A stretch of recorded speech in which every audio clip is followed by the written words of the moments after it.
দক্ষ তরুণ সমাজ গড়ে তোলাই হবে বিএনপির আগামীর রাজনীতি মন্তব্য তারেক রহমানের। বলেছেন, ভোট দিলে ধানের শীষে দেশ গড়ব মিলেমিশে।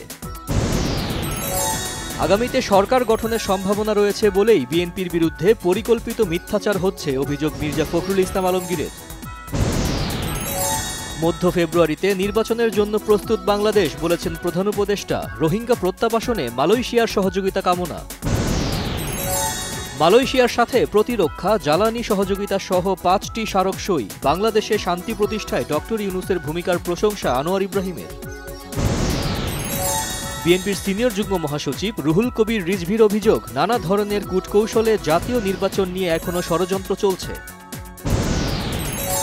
কেবল ক্ষমতার পালাবদলের মাধ্যমে জুলাই আন্দোলনের শহীদ এবং আহতদের আকাঙ্ক্ষা পূরণ সম্ভব নয়, অভিমত বিশিষ্টজনদের।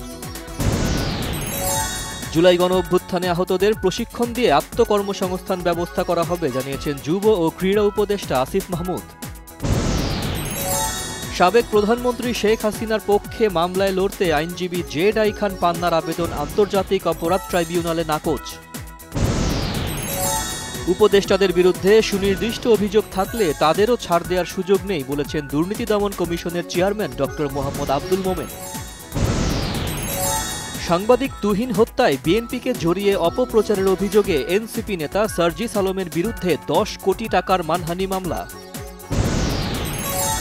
অন্তর্বর্তী সরকার মধ্যমেয়াদী সংস্কার বাস্তবায়ন করছে। দীর্ঘমেয়াদী সংস্কার বাস্তবায়নের চ্যালেঞ্জ থাকবে রাজনৈতিক সরকারের সামনে, বলেছেন অর্থ উপদেষ্টা। চলতি অর্থ বছরে রপ্তানির লক্ষ্যমাত্রা 63.5 বিলিয়ন মার্কিন ডলার নির্ধারণ। মার্কিন শুল্ক আরও কমাতে আলোচনা চলছে, জানিয়েছেন বাণিজ্য উপদেষ্টা। পাম অয়েলের দাম লিটারে 19 টাকা কমানোর সিদ্ধান্ত।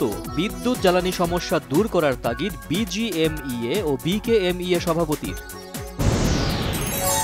দুর্বল ব্যাংক একীভূত করার প্রক্রিয়া চলছে, এ নিয়ে গ্রাহকদের চিন্তার কিছু নেই, বলেছেন বাংলাদেশ ব্যাংকের governor doctor Ahsan H Mansur.